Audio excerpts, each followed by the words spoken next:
अथ श्री दुर्गा सप्तशती प्रथम अध्याय। ओम दूम दुर्गाय नमः। प्रथम चरित्र के ब्रह्मा, ऋषि, महाकाली, देवता, गायत्री, छंद, नंदा, शक्ति, रक्तदंतिका, बीज, अग्नि तत्व और ऋग्वेद स्वरूप हैं। श्री महाकाली देवता की प्रसन्नता के लिए प्रथम चरित्र के जप में विनियोग किया जाता है। भगवान विष्णु के सो जाने पर मधु और कैटभ को मारने के लिए कमल जन्मा ब्रह्मा जी ने जिनका स्तवन किया था, उन महाकाली देवी का मैं सेवन करता हूँ। वे अपने 10 हाथों में खड्ग, चक्र, गदा, बाण, धनुष, परिघ, शूल, भुषंडी, मस्तक और शंख धारण करती हैं। उनके 3 नेत्र हैं। वे समस्त अंगों में दिव्य आभूषणों से विभूषित हैं। उनके शरीर की कांति नीलमणि के समान है तथा वे 10 मुख और 10 पैरों से युक्त हैं। मार्कंडेय जी बोले, सूर्य के पुत्र सावर्णी जो 8वें मनु कहे जाते हैं, उनकी उत्पत्ति की कथा विस्तार पूर्वक कहता हूँ, सुनो।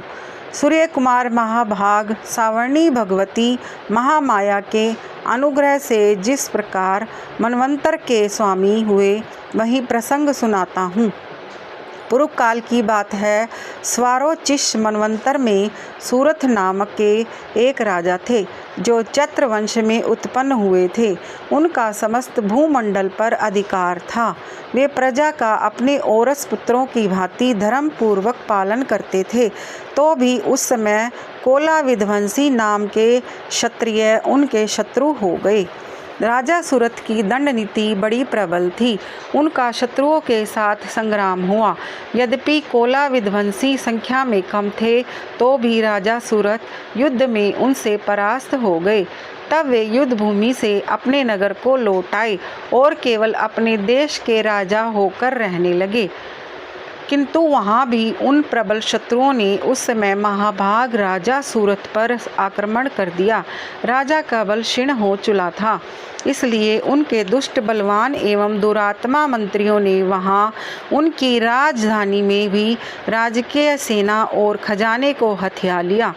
सूरत का प्रभुत्व नष्ट हो चुका था, इसलिए वे शिकार खेलने के बहाने घोड़े पर सवार हो वहाँ से अकेले ही एक घने जंगल में चले गए।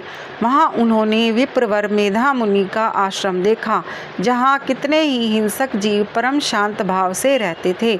मुनि के बहुत से शिष्य उस वन की शोभा बढ़ा रहे थे। वहाँ जाने पर मुनि ने उनका सत्कार किया और वे उन मुनि श्रेष्ठ के आश्रम पर इधर उधर विचरते हुए कुछ काल तक रहे। फिर माता ममता से आकृष्ट चित्त होकर वहाँ इस प्रकार चिंता करने लगे, पूर्व काल में मेरे पूर्वजों ने जिसका पालन किया था, वही नगर आज मुझसे रहित है। पता नहीं मेरे दुराचारी भृत्यगण उसकी धर्म पूर्वक रक्षा करते हैं या नहीं। जो सदा मद की वर्षा करने वाला और शूरवीर था, वह मेरा प्रधान हाथी जब शत्रुओं के अधीन होकर न जाने किन भोगों को भोगता होगा। जो लोग मेरी कृपा, धन और भोजन पाने से सदा मेरे पीछे पीछे चलते थे, वे निश्चय ही अब दूसरे राजाओं का अनुसरण करते होंगे। उन अपवयी लोगों के द्वारा सदा खर्च होते रहने के कारण अत्यंत कष्ट से जमा किया हुआ मेरा वह खजाना खाली हो जाएगा। ये तथा और भी कई बातें राजा सूरथ निरंतर सोचते रहते थे। एक दिन उन्होंने वहाँ विप्रवर मेधा के आश्रम के निकट एक वैश्य को देखा और उससे पूछा, भाई तुम कौन हो? यहाँ तुम्हारे आने का क्या कारण है? तुम क्यों शोकग्रस्त और अनमने से दिखाई देते हो? राजा सूरथ का यह प्रेम पूर्वक कहा हुआ वचन सुनकर वैश्य ने विनीत भाव से उन्हें प्रणाम करके कहा। वैश्य बोला, राजन, मैं धनियों के कुल में उत्पन्न एक वैश्य हूँ। मेरा नाम समाधि है। मेरे दुष्ट स्त्री पुत्रों ने धन के लोभ से मुझे घर से बाहर निकाल दिया है। मैं इस समय धन, स्त्री और पुत्रों से वंचित हूँ। मेरे विश्वसनीय बंधुओं ने मेरा ही धन लेकर मुझे दूर कर दिया है, इसलिए दुखी होकर मैं वन में चला आया हूँ। यहाँ रहकर मैं इस बात को नहीं जानता कि मेरे पुत्रों की, स्त्री की और स्वजनों की कुशल है या नहीं। इस समय घर में वे कुशल से रहते हैं अथवा उन्हें कोई कष्ट है। वे मेरे पुत्र कैसे हैं? क्या वे सदाचारी हैं अथवा दुराचारी हो गए हैं? राजा ने पूछा, जिन लोभी स्त्री पुत्र आदि ने धन के कारण तुम्हें घर से निकाल दिया है, उनके प्रति तुम्हारे चित्त में इतना स्नेह का बंधन क्यों है? वैश्य बोला, आप मेरे विषय में जैसी बात कहते हैं वह सब ठीक है, किंतु क्या करूं? मेरा मन निष्ठुरता नहीं धारण करता। जिन्होंने धन के लोभ में पड़कर पिता के प्रति स्नेह, पति के प्रति प्रेम तथा आत्मीय जन के प्रति अनुराग को तिलांजलि दे मुझे घर से निकाल दिया है, उन्हीं के प्रति मेरे हृदय में इतना स्नेह है। महामते, गुणहीन बंधुओं के प्रति भी जो मेरा चित्त इस प्रकार प्रेम मग्न हो रहा है, यह क्या है? इस बात को मैं जानकर भी नहीं जान पाता। इनके लिए मैं लंबी सांसें ले रहा हूँ और मेरा हृदय अत्यंत दुखित हो रहा है। उन लोगों में प्रेम का सर्वथा अभाव है, तो भी उनके प्रति जो मेरा मन निष्ठुर नहीं हो पाता, इसके लिए क्या करूं? मार्कंडेय कहते हैं, ब्राह्मण तदंतर राजाओं में श्रेष्ठ दोनों ही बहुत दुखी हैं, और माँ करती है जिसमें प्रत्यक्ष दोष देखा गया है। और कपड़े पहनेंगे हम लाल या गुलाबी। सूरत और वह समाधि नामक वैश्य दोनों साथ साथ मेधा मुनि की सेवा में उपस्थित हुए और उनके साथ यथा योग्य न्यायकुल और विनयपूर्ण बर्ताव करके बैठे। तत्पश्चात वैश्य और राजा ने कुछ वार्तालाप आरंभ किया। राजा ने कहा, भगवान, मैं आपसे एक बात पूछना चाहता हूँ, उसे बताइए। मेरा चित्त अपने अधीन न होने के कारण वह बात मेरे मन को बहुत दुखी देती है। जो राज्य मेरे हाथ से चला गया है, उनमें और उसके संपूर्ण अंगों में मेरी ममता बनी हुई है। मुनि श्रेष्ठ, यह जानते हुए भी कि वह अब मेरा नहीं है, अज्ञानी की भांति मुझे उसके लिए दुख होता है, यह क्या है? इधर वह वैश्य भी घर से अपमानित होकर आया है। इसके पुत्र, स्त्री और भृत्यों ने इसे छोड़ दिया है। स्वजनों ने भी इसका परित्याग कर दिया है, तो भी यह उनके प्रति अत्यंत हार्दिक स्नेह रखता है। इस प्रकार यह तथा मैं दोनों ही बहुत दुखी हैं। जिसमें प्रत्यक्ष दोष देखा गया है, उस विषय के लिए भी हमारे मन में ममता जनित आकर्षण पैदा हो रहा है। महाभाग, हम दोनों समझदार हैं, तो भी हमसे जो मोह पैदा हुआ है, यह क्या है? विवेक शून्य पुरुष की भांति मुझ में और इसमें भी यह मूढ़ता प्रत्यक्ष दिखाई देती है। ऋषि बोले, महाभाग, विषय मार्ग का ज्ञान सब जीवों को है, इसी प्रकार विषय भी सबके लिए अलग अलग हैं। कुछ प्राणी दिन में नहीं देखते और दूसरे रात में ही नहीं देखते, तथा कुछ जीव ऐसे हैं जो दिन और रात्रि में बराबर देखते हैं। यह ठीक है कि मनुष्य समझदार होते हैं, किंतु केवल वे ही ऐसे नहीं होते। पशु, पक्षी और मृग आदि सभी प्राणी समझदार होते हैं। मनुष्यों को समझ भी वैसी ही होती है जैसी उन मृग और पक्षियों की होती है, तथा जैसी मनुष्यों की होती है वैसी ही उन मृग, पक्षी आदि की होती है। यह तथा अन्य बातें भी प्रायः दोनों में समान ही हैं। समझ होने पर भी इन पक्षियों को तो देखो, ये स्वयं भूख से पीड़ित होते हुए भी मोहवश बच्चों की चोंच में कितने चाव से अन्न के दाने डाल रहे हैं। नरश्रेष्ठ, क्या तुम नहीं देखते कि ये मनुष्य समझदार होते हुए भी लोभवश अपने किए हुए उपकार का बदला पाने के लिए पुत्रों की अभिलाषा करती हैं? यद्यपि उन सब में समझ की कमी नहीं है, तथापि वे संसार की स्थिति बनाए रखने वाले भगवती महामाया के प्रभाव द्वारा ममता में भंवर से युक्त मोह के गहरे गर्त में गिराए गए हैं। इसलिए इसमें आश्चर्य नहीं करना चाहिए। जगदीश्वर भगवान विष्णु की योग निद्रा रूपा जो भगवती महामाया है, उन्हीं से यह जगत मोहित हो रहा है। वे भगवती महामाया देवी ज्ञानियों के भी चित्त को बलपूर्वक खींचकर मुंह में डाल देती है। वे ही इस संपूर्ण चराचर जगत की सृष्टि करती है, तथा वे ही प्रसन्न होने पर मनुष्यों को मुक्ति के लिए वरदान देती है।